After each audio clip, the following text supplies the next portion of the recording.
Okay, so let's get started today with our speakers. And first up today, we've got Dr. Negin Zarbakhsh and her colleague Hannah Breshears from KPMG Future Analytics, sharing their talk on unlocking the power of geospatial intelligence for smarter cities. After that, we'll hear from Emma Chalençon, a Ph.D. student at University College Cork, with her presentation, Where Land Meets Sea and Science Meets Society, a Geomatics Early Career. So each of our presenters will introduce themselves. So without further ado, I would like to pass over to Negin and Hannah to kick us off. Thank you very much. Thanks very much, Marianne. I really appreciate that. And thanks, Negin, for amending the slides for us at the start here. We'll just make sure that that's visible for everybody. I can only see your desktop at the minute. Sure. So just while she's working on that, very nice to see you all on screen virtually today. My name is Hannah Breshears and I'm an Associate Director with responsibility for the Predictive Analytics service line within KPMG Ireland. I myself have been with the company about 5 years and I've been working in Ireland for over a decade in the GIS, but also land use and planning kind of space.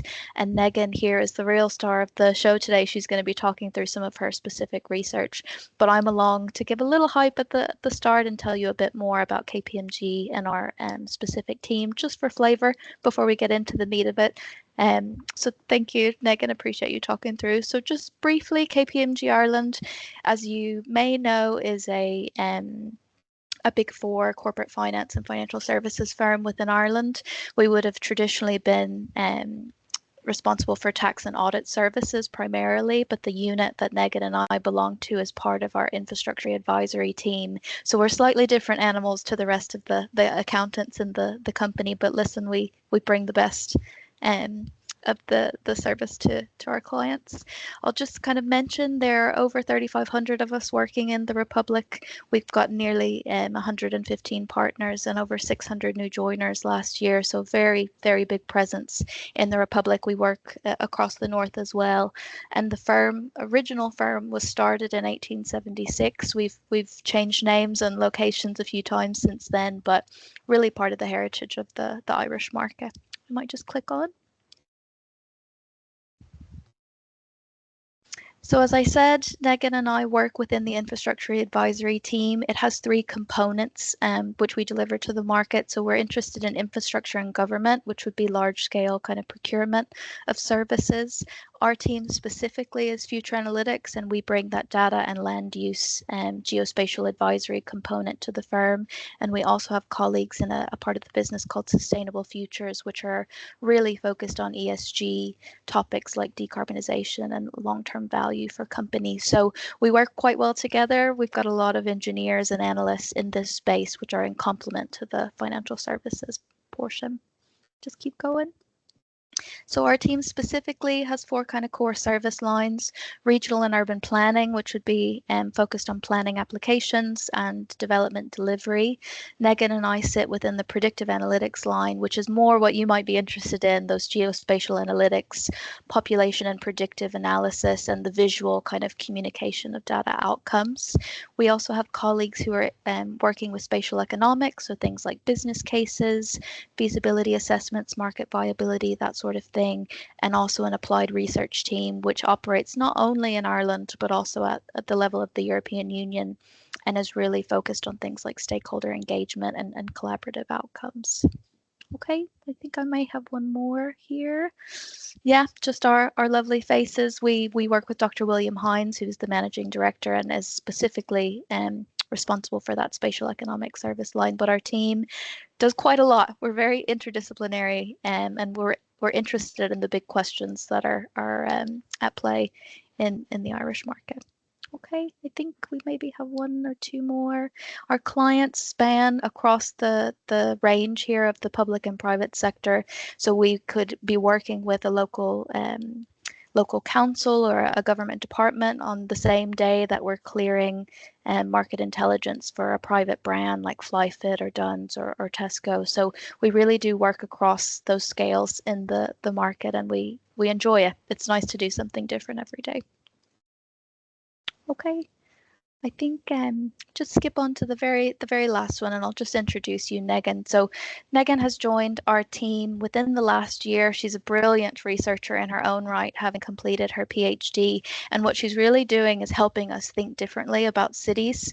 If you came through the university system when I did, AI was not really a buzzword yet. So we're looking to see how we can improve our workflows and our outcomes for our clients by incorporating applied intelligence and geo AI into our day-to-day work. So Negin is going to talk you through a bit of her own sort of project history, but really within future analytics, we're taking the view from the top. So what can we glean at a macro level through AI applications, but also that kind of street level, human-centered kind of view, what's happening on the ground and how can we build that into our daily work. So I'll let you take over, Negin. I hope that did you justice, and we'll see what you've been up to. Lovely. Thank you, Hannah. Can you hear me well? I can, yeah. Go right ahead. Lovely. Thank you so much. I'm very happy to be here. So I'm going to talk a little bit about myself. So I would describe myself as someone with a very diverse background that naturally led me to here today. So I started with a degree in industrial engineering where I learned about probabilities, optimization, and system thinking. That sparked my interest in the data-driven decision making, which led me to do a master in information technology and eventually a PhD in computer science. So if I want to tell you a little bit about my industry background, I started my journey at Nestle, where I joined a program called Sales Academy program, which was like a talent initiative designed to train fresh graduates into future leaders. It was amazing sort of experience for me, which was heavily focusing on soft skills like negotiation, presentation, and teamwork. The skills that sometimes we neglect them when we enter in industries or sometimes in academia. So I started then with the same company. I work in sales and marketing, negotiating with customer and analyzing data. But over the time, I realized something very important about myself. I found I could express myself more clearly through data. It just made more sense to me. And that realization led me to pursue a PhD purely on data. So I decided to apply for a PhD. I got a scholarship here in Dublin, and I arrived here in the middle of the COVID-19 pandemic. And like many other researchers at that time, my work was shaped by the data that emerged from pandemic. I started by looking at how people's movement around cities change and how that shifts affect things like electricity consumption in our cities, how pandemic affecting the traffic flow. While modeling these sort of changes during the pandemic, I start thinking beyond numbers. In geography, there is a powerful concept. You may already heard of that. It's called sense of the place. This is some sort of emotions and symbolic meanings that attach people to different locations inside the city. It's not just about coordinates or movement. It is how people are experiencing and understanding our cities. That led me to think also visually about the cities. If movement patterns are changing, how do people understand and interact with different locations? I realized that people often understand places through their images, like the streets they walk, the building they are passing, or the greenery they are noticing. So I started focusing on street level imagery, processing hundred thousands of the images, and I started using about AI, computer vision to detect objects and environment features.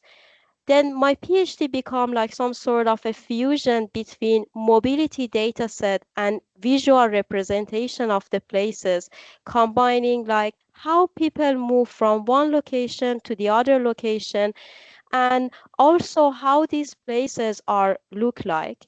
So This was my research, but during my PhD, I also began public speaking. I started like with an event called Sopak Science. You may already heard of that. In Dublin, it is held each year in King Street. So imagine you are standing on a box in the middle of the street, wearing a white coat lab, which is symbol of like the science, and you are speaking to everyone who walks by. No slide, no stage, just you, your voice, and your research. Soapbox Science is brilliant event to promote women in science, bringing the research out of our labs into the public. You have a chance to talk about everyone you see in the street, and like I encourage everyone here to just consider volunteer for speaking, either as like a volunteer or a speaker, to just highlight the role of women playing in the science and the field that we are working in. So that experience was amazing for me because it was like the initial way for me to start public speaking and like join like many international conferences to talk about my research. Now at KPMG, I'm working with various geospatial data like housing data, socioeconomic sort of data set. I map properties and analyzing pattern to make data more actionable and spatially meaningful. We build like pipelines of the data set, we clean them, structuring them, and geocode geospatial data set, and we like feed them inside the planning application, infrastructure, and socioeconomic, and that help us to insight useful that gonna like help urban planners for our cities. So I would definitely say my life is not just about the work. Within the company like KPMG, I am actively involving in social initiatives.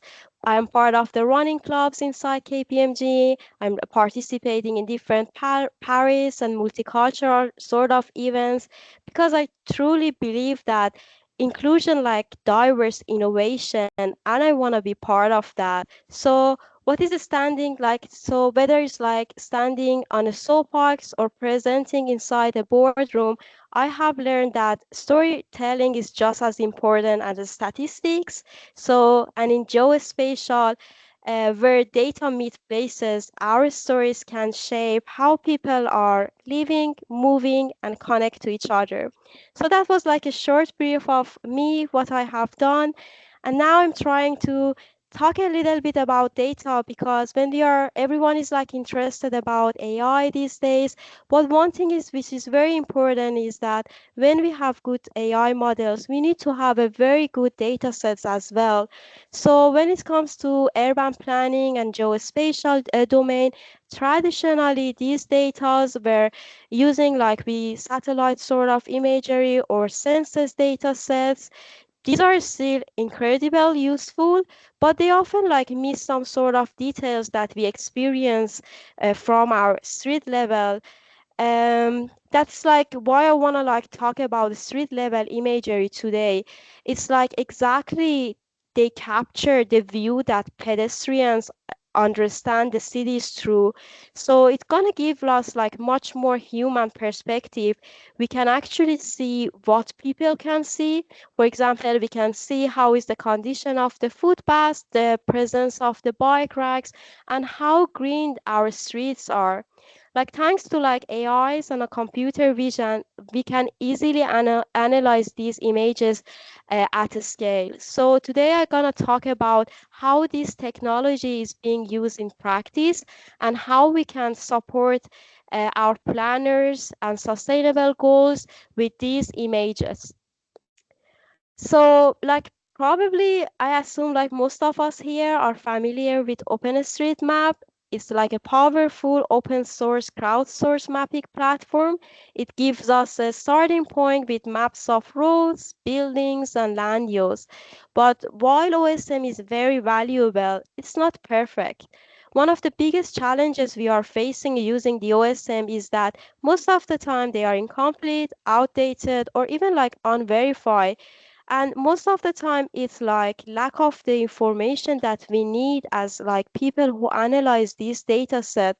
For example, if we are zooming inside the building, can we realize, is it like wheelchair accessible? How is the situation of the light around that specific location? These are kind of details that matters when we are designing the cities for everyone. So OSM is a great foundation. We need to build on it. It's like better, richer, and more current data sets. So to make OSM like more accurate and reliable, we need more data. It's not only about adding more data, we just need a better data. So for providing that, we need to backing up data with some sort of real evidence. It can be GPS traces, official documents, and a better option, images of this location. It's just not nice to have, it's essential in the era that everyone talking about the data and AI. So this way, when we are like editing like OSM, we can verify them through like imagery. So we are reducing the misinformation and we can actually start using this data source to make some sort of good decisions about our cities. So I want to just show why I'm emphasizing on the street level images rather than the top level images. Here you can see like through the street level imagery, you can see more details. From top level, maybe you can see this is a building, this is the layout of the street, but you cannot see where the bike lanes are located. How is the shop fronts or the signage around the specific location? These are the things that you can grab through street level imagery. So and I don't want to like go through like the talking at the defining AI. Just want to just say where this computer vision comes. So AI is like any sort of machines that can mimic human behavior. Inside the artificial intelligence, we have machine learning algorithms that they can help us to understand and allowing machines to learn and adopt and learn so many patterns. Deep learning is inside the machine learning and it's like mimicking like human brains to understand the data set for unstructured sort of data sets with our imagery. And computer vision are the models that can help us to understand and analyze this imagery.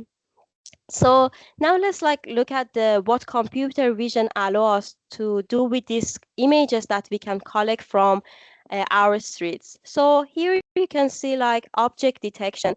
It is like teaching a computer to spot and label specific items in an image. Things like benches, traffic sign, or even like a trash bin. It's gonna like put a box around different objects and it's gonna like match it with the knowing categories.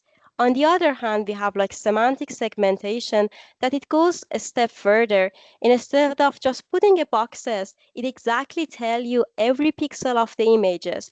So rather than knowing that this is a tree, we can exactly say the tree begins from here and it's gonna end somewhere else. So it's gonna provide us with so many information. And you may like ask me like where we can find these images. We are living in the era that we need open source data set. And you may heard of like Mapillary is like a crowdsourced platform for street level imagery. And it's all powered by collaboration. And by now it has 2.4 billion of the images. So how Mapillary works? Like you as like a volunteer or contributor can go to the street, start capturing images with GoPro or even your phone.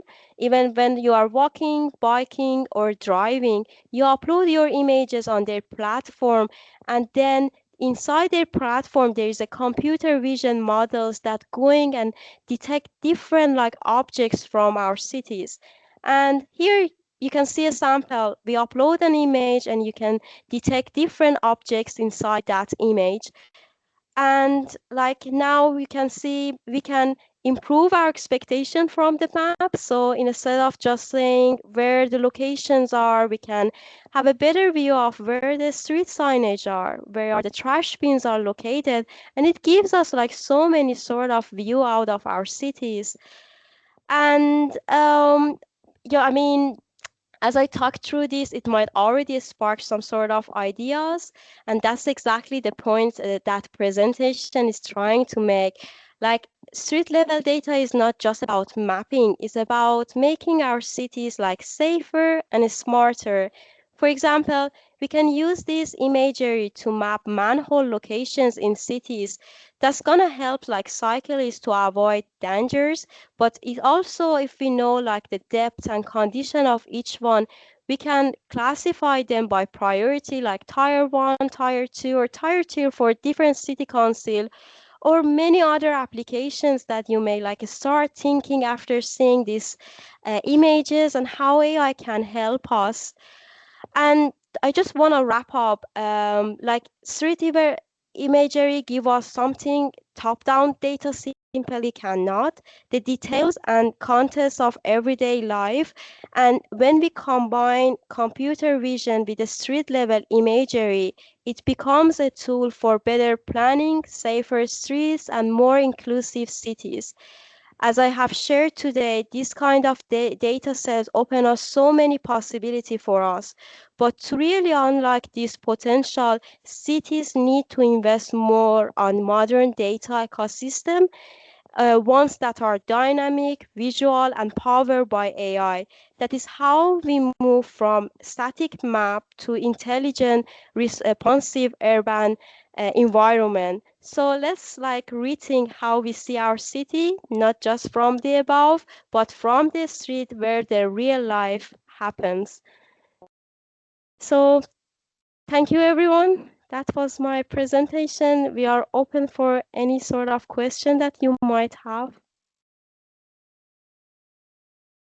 Anybody got any questions? You can, I can unmute you if you'd like to speak to Hannah and Negin, or you can, thank you, Camille, or you can pop it into the chat.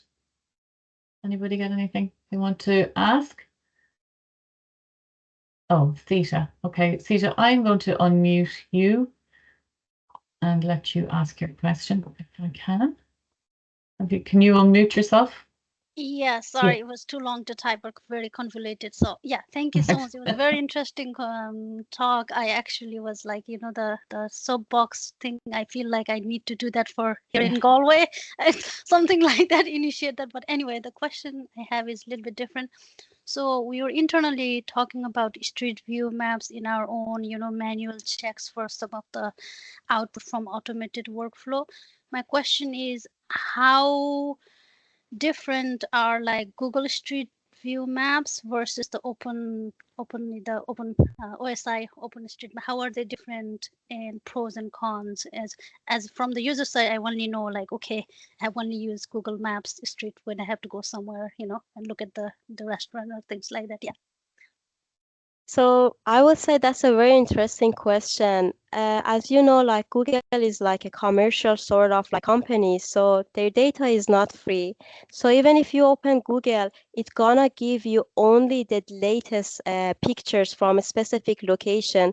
For example, if you are interested to analyze the trend of the changes of the place, you need like historical data set to see like 10 years ago, how was that image were look like. Mapillary gonna give you that data. Google is not giving you, and also they have API. I'm not sure how much data you can get from their data if they're gonna share it to the public. But imagine if you manage to get access, you're gonna access only to the latest image. But with OpenStreet data, you can access to all historical places. So imagine like so many applications you can think of, like all the time series analysis, the changes that we have seen in the cities would be also possible. Yeah, thanks. Sorry, can I add one more question and to the tell question there? Sorry. So so how I know Google, they were like not flying, but they had like all the streetcar running around taking all the snapshots just this summer, things like that. Are the other provider, like the other OpenStreetMap, the street maps, are they as updated as these Google's? And I will stop now. Sorry. Yeah. So platforms like Mapillary, which is one of the other like so many platform exist, it's all dependent on the contributors. So you can like become like a volunteers, go and upload the imagery, and once you upload them, like 24 hours, you're gonna see all the images live. So it is all dependent on the contributors. If you are like promoting these images within the cities, you can get access, but it wouldn't be like a Google that a company like regularly update them. It's all dependent on the contribution of the people. Yeah, so you need to get involved. I was just going to say, so to kind of bring it back to this idea of the citizen scientist, right? So you're all working in different professional contexts, and you'd be involved in projects in your day to day that you're paid to deliver.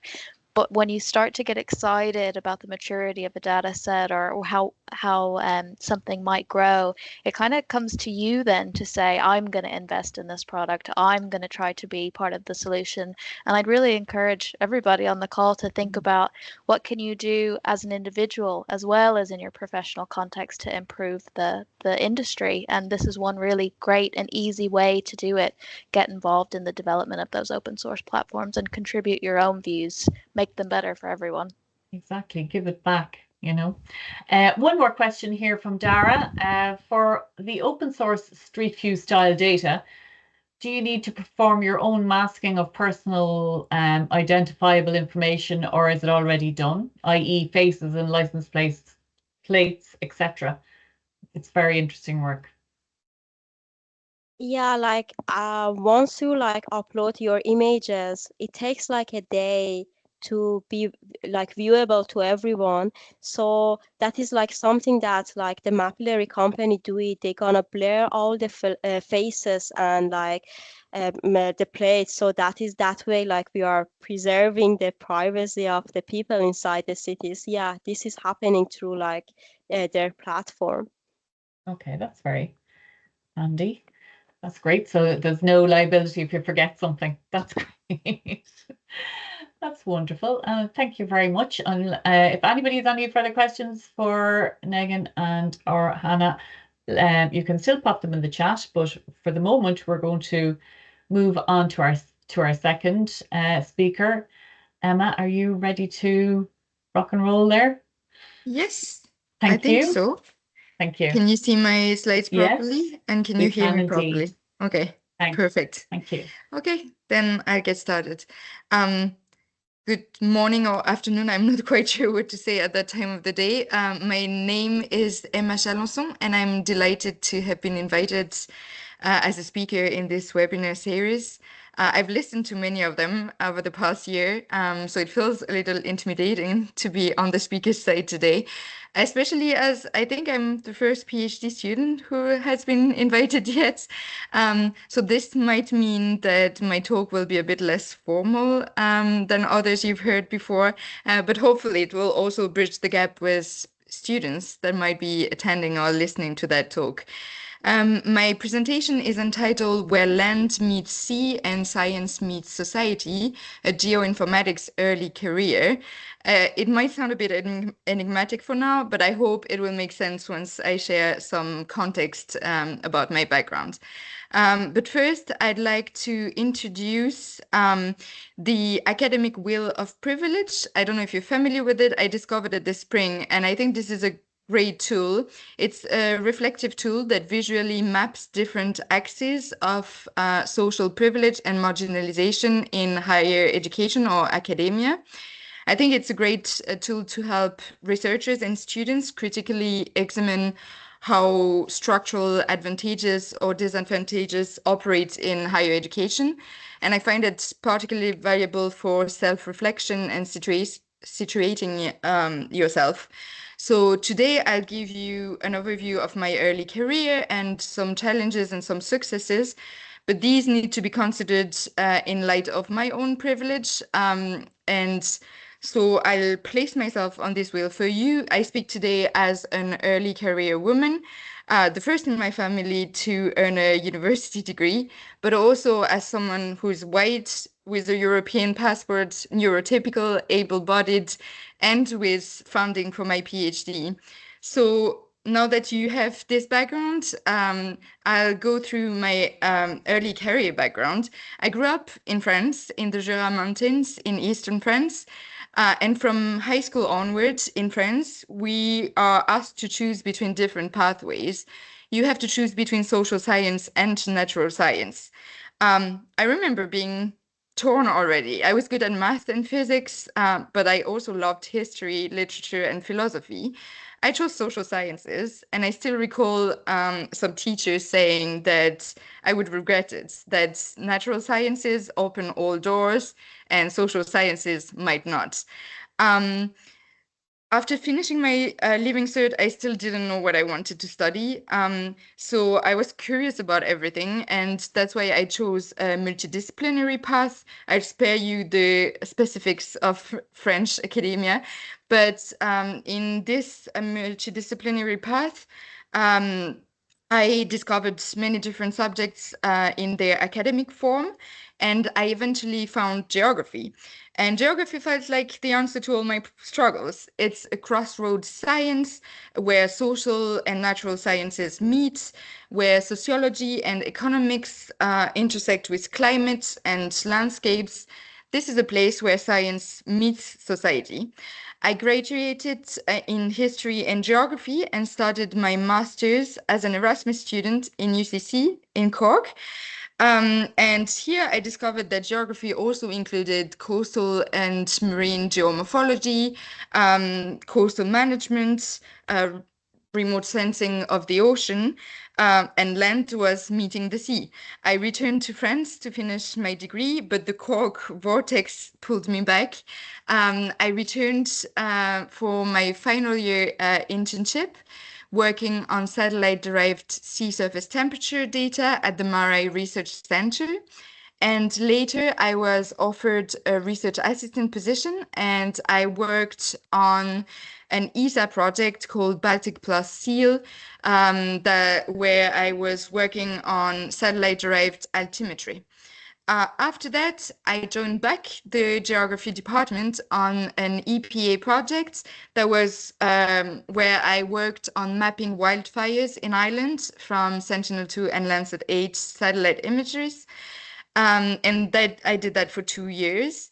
And by 2022, after 2.5 years in academia, I had a clearer idea of what research meant. I had gained confidence in producing knowledge. And importantly, I now knew what a PhD was. I returned to what a PhD means to me and why this decision was not straightforward at the end of my talk. But for now, let me introduce the PhD project I've been working on for the past 3 years. In October 2022, I started a PhD called that was about assessing the vulnerability of Cork coastline. My PhD is part of a larger project that is funded by Cork County Council for 2 PhD students. And my objectives in this project were to capture and assess all existing available information related to coastal vulnerability along the Cork coastline. I then had to map all this information in a specifically developed GIS so that it could be used as a decision support tool by Cork County Council. And I also had to provide a quantifiable metric to determine the vulnerability of the coastline. In parallel with that, there was a second PhD student who was working on modeling programs, and together we put in place a monitoring program. We were surveying 5 different sites along the Cork coastline for the past 3 years now. So when just a bit about the context of this work. So the Cork coastline stretches over 1,000 kilometers, with over 400 kilometers of it being sandy shores. It is a high energy wave environment, but coastal change that has been observed is of relatively small scale. There is no widespread or detailed monitoring, or there was not when we started the project, and the understanding of locally specific coastal dynamics were pretty limited. When I started working on collating the data, I realized quite quickly that a key data set was missing. I had been asked to design a coastal vulnerability index with a specific focus on erosion, but the available datasets on erosion rates were either outdated or very much unreliable. Shoreline change, as I said, along Cork coastline is within a meter per year, so satellite images would have been too coarse to track it. And aerial images were the only available records of past shoreline positions. So to solve that issue, to address this, I designed a method to automatically extract vegetation lines from historical aerial imagery, which are usually only red, green, and blue images. So you don't have all the bands that you might have with satellite images. And the method was pretty successful with an uncertainty on the final rates of less than 27 centimeter a year. And I published that method last year in Coastal Futures. Once I had filled this data gap, I designed a coastal vulnerability index. So coastal vulnerability indices, or CVIs, were first developed in the early 90s, and they primarily focused on coastal hazards and physical susceptibility. A lot of studies are still following this kind of method, even though it's been nearly 2 decades that all reviews are mentioning the fact that these studies give an incomplete perspective as they neglect the broader social, economic, and environmental contexts. So to try to address this, I developed a sustainable coastal vulnerability index. It is composed of 5 sub-indices. We keep coastal hazards and physical susceptibilities that were part of the early methods, but we add 3 other sub-indices to cover social, cultural, economic, and environmental susceptibilities. And combined together, they form this Sustainable Coastal Vulnerability Index that is a novel methodology to give a regional, holistic, and transdisciplinary approach. This methodology integrates both social and natural sciences. It offers insights and policy guidances for effective coastal risk management. And I hope it can contribute to the resilience and the sustainability of the Cork region. A conference paper is in press on this framework and will be available soon, I hope. But now we have a final index made of 23 different parameters. For these 23 variables, I sourced them, formatted them, and ranked them from very low to very high vulnerability. But obviously, each of these variables affects coastal vulnerability differently. And I needed to find a way to know how to weight these different variables in the final index. And for that, I used a process called analytic hierarchy process, where you gather a pool of experts and you ask them to compare each pair of parameters. So only 2 parameters at a time, and they have to tell you which one is more important and by how much. And when you do that for all pairs possible with a certain number of experts, then you can derive, this is a quantitative way of deriving weighting. So that's what I did. I had experts from universities, local authorities, national governments, and also consulting firms. And from this workshop and survey, I derived weighting for my index.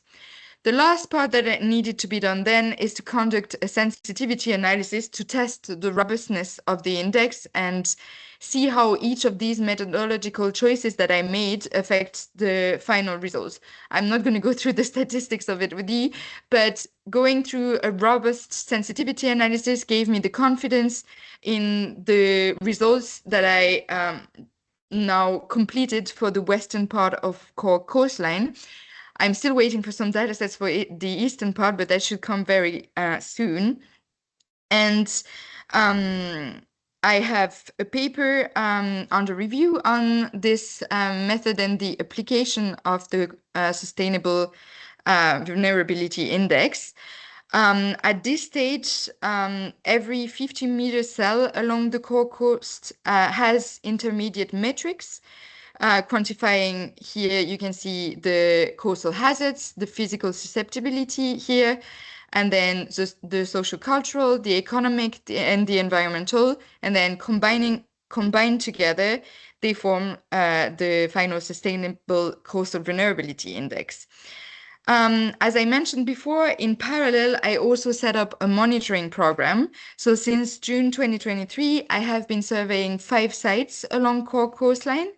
And I would go at the end of every winter and at the end of every summer. I would do drone surveys to derive digital surface models and be able to compare from one season to another how the quantify the geomorphological change. And we would do also post-storm assessments. So whenever there was a big storm happening, we would survey just after the storm to measure the impacts. And from these campaigns, I produce biannual monitoring reports for Cork County Council. This is a way to show them how valuable monitoring is, how much information we can derive from these surveys. I just completed my final fieldwork campaign this week, and I will spend the next 3 months analyzing the data and writing my final paper. So to conclude on my PhD project, I think we improved the understanding of coastal change at a regional scale. We enhanced available datasets through Earth observation and field monitoring. And we also developed an innovative index that accounts for physical, socioeconomic, and environmental factors to get a truly sustainable coastal vulnerability management from it. Now, I just wanted to finish with a few reflections on what I've learned in the past few years as a PhD student. And I think the first thing is that I think we must resist this division between social and natural sciences. I think the first presentation was a great example of that as well. My social science background has been a real strength, and I think interdisciplinary is crucial, not just in research, but in the industry as well. And I did social sciences since high school, but I can also do math, statistics, and programming now. And I think we should be prouder of our academic wanderings, and that I think they are always a great strength for the rest of our careers. The second thing I wanted to talk about is I think we need to rethink the narrative around PhDs. At the start, when I was finishing my master's, I wasn't sure I wanted to do one. I didn't even know what a PhD was, to be honest. And to go back to the academic wheel of privilege, I think knowing your options is itself a privilege that not everybody has, and that we need to keep in mind. But once I learned about PhDs, the prevailing narrative that I heard was quite discouraging. PhDs were described as exhausting, passion-driven sacrifices that often left students burned out. Why would I want to do that? Fortunately, I had the right supervisor. When I worked with her as a research assistant, she told me that she would not expect more from a PhD student than the 39 hours a week I was already doing as a research assistant, that it was totally possible to do excellent research while maintaining a healthy work-life balance. And I'm glad I trusted her because it was true. Of course, I'm privileged in so many ways, and that certainly shaped my experience as well. But it was possible for me to complete a PhD while working 39 hours a week and taking 6 weeks of holidays a year. And I think this is why I think the narrative needs to change. At my PhD orientation, nearly every talk emphasized how hard the journey would be and the mental health resources available. These resources are vital and welcome, but normalizing the fact that PhDs are inherently hard and damaging, I think, prepares students to accept unhealthy conditions, and I think we need to change that narrative. I think what we should be doing is advocating for better work conditions, and I use the word work on purpose. In many European countries, PhD students are recognized as workers, They get the taxes, the salaries, and the protections that go with it. And I think that PhD students are indeed workers, and I truly hope that Ireland will move towards recognizing that as well. So yeah, and then the last thing I wanted to mention is I wanted to highlight the importance of supervision and mentoring. I wouldn't have started a PhD, as I said, if it wasn't for my supervisor, Fiona Coquell, who was a speaker in this series before. I thank her for her support and the confidence she gave me as a researcher. Choosing a supervisor is crucial. And I think that if there are any students listening to me, like, you need to keep in mind that during interviews for PhD, it should go both ways. You are also interviewing them to see if they will be able to give you the support that you will need during those 3, 4, 5 years. So that's one thing I wanted to mention. And then beyond supervision, I think mentoring programs are also something really like a great support. I didn't engage in them for a long time, but I recently joined the Women Coastal Geoscience and Engineering Mentoring Program, and that has been a great experience. So I would encourage anyone to join this kind of program. They are available in all sorts of areas, so do have a look at them and join them. Yeah, that's it for me. Please don't hesitate to reach out with questions. And this is my email and my LinkedIn if you want to continue the conversation afterwards. Thank you so much, Emma. That was extremely insightful. And thank you for being the first PhD student on our series. We're delighted to have you. I particularly, I really like the piece there about life as a PhD student and highlighting that it's not all doom and gloom. It is hard, but it's not impossible. Also, I'd like to echo, I think throughout any career and all of our careers, even when, regardless of what stage we're at, supervision, mentoring is extremely valuable. And I think, taking that on board, how important that is really good. Now, we have a question. We have a hand up anyway. So Sandra, hold on now, Sandra. I will, if I can find what I'm doing here, I will unmute you. Sandra, where are you on my list? Sorry, I'm taking ages. There you are. Okay. Now, Sandra, you can unmute yourself and ask your question. Thank you. That was fascinating talk. I'd imagine there's a lot of stakeholders who'd be interested in your findings. Have you shared them with stakeholders, and what was kind of the feedback? So I have stakeholders as part of my steering group committee. That would be the OPW and the GSI people mostly, plus Cork County Council. Outside of that, like, we've been exchanging a lot with people on field work because people would always like come and ask what we're doing, and we exchange at that moment. But in terms of sharing the findings, county councils are very protective of this kind of data sets, especially when it is data sets where people can look up where their house is and what's the story there. So the final coastal vulnerability index is not going to be publicly available. It's going to be an internal data set for now. The monitoring reports will be public, and this is something that we can share with the public, but the coastal vulnerability index, as it is kind of a flagging kind of tool more than a final decision or final sentence on a place, it is not going to be publicly available, so we won't be able to discuss it with locals. Yeah, I don't know if I answered your question. Yeah, no, I was very curious about that. So then would Cork County Council then use it for planning applications for like fisheries and farming and forestry, or? Yeah, so I think the department in Cork County Council that will be using it the most is going to be planning. But then it will also be used as a kind of like place to find information to answer public requests, because there are a lot of, like, Cork County Council are facing a lot of requests from the public saying, look, the dunes in front of my house are like, I feel they are eroding. What's happening? What are you going to be doing there? That's going to be where they will be like able to find the first answers.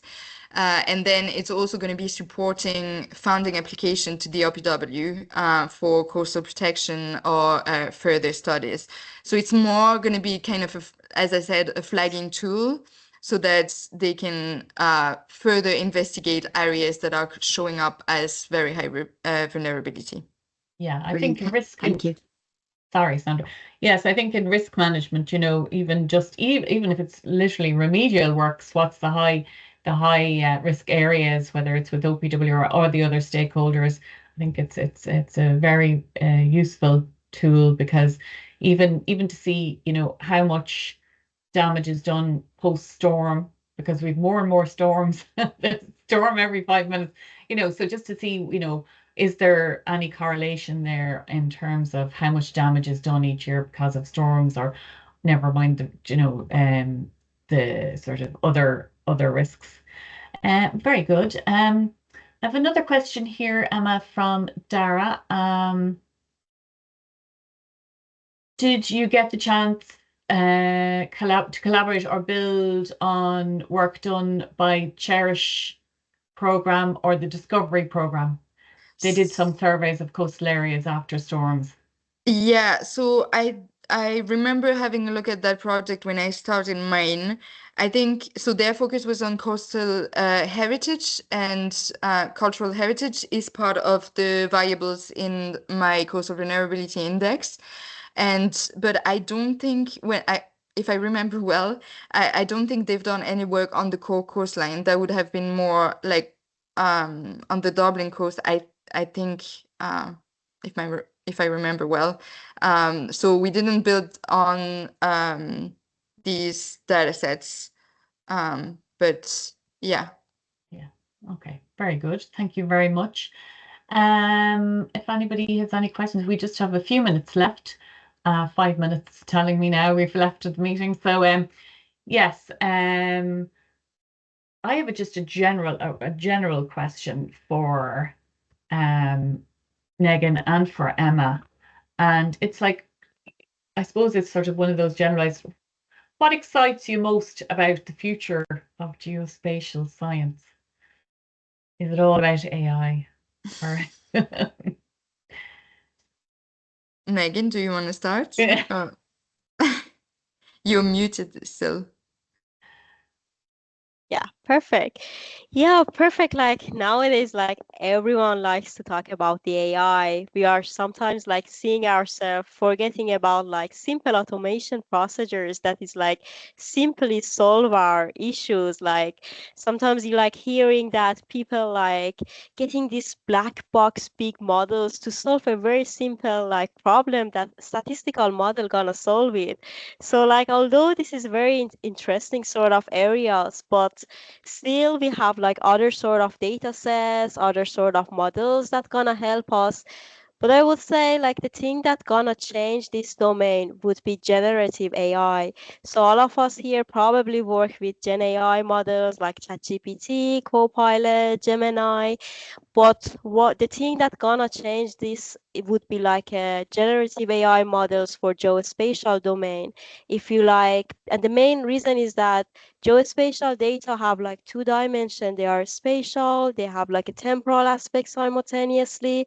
And when we are still like asking these models to like solve an issue that they are quite good for like simple like prediction models, they are still struggling to work with the spatial data because they are completely complex sort of data sets.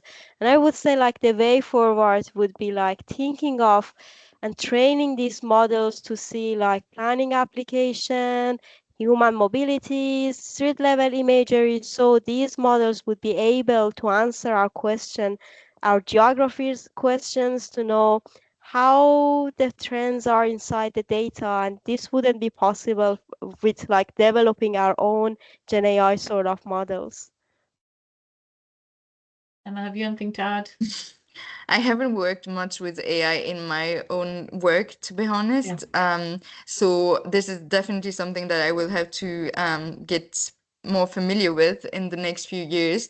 But what I realized as well is like the question of the data that Negin mentioned in her talk, that we need a lot of data to train these models, and this is definitely a truth. But I also realize, and we don't have this we didn't have that problem so far in Ireland because we were always struggling with not having enough data.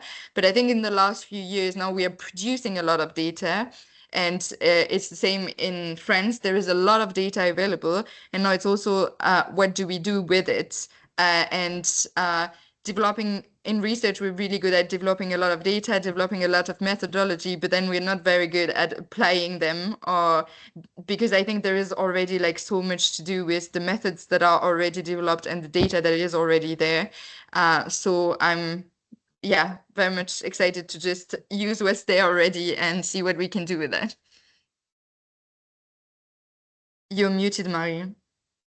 I am muted, which is probably the best for me. Now, sorry, so we have actually, we're nearly at the end of our webinar this afternoon. I don't want to keep people beyond the timeline. So thank you very, very much to all of our speakers, to Negin, to Hannah, and to Emma today.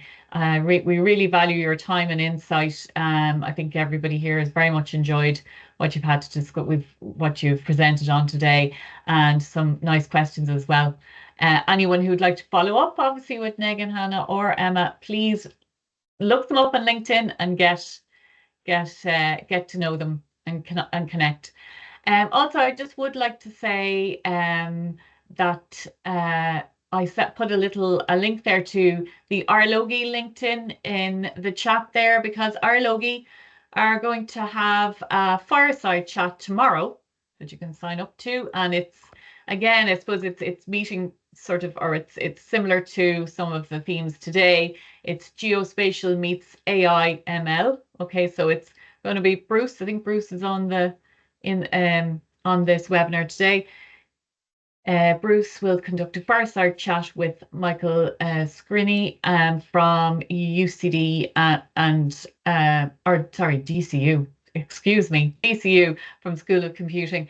So that promises to be very good. It's on at 1 o'clock tomorrow. 1 hour session will be recorded, and I've just put the link in there as well. So we can all share in the joys of the Irish geoinformation sector, and what people have to talk about, particularly AI ML, as we mentioned, is a hot topic. So yes, again, thank you very, very much to everybody. We will have our next webinar will be in November, the first Wednesday in November, and then we will have one in December, and then back in February, and we'll see what we'll do after that.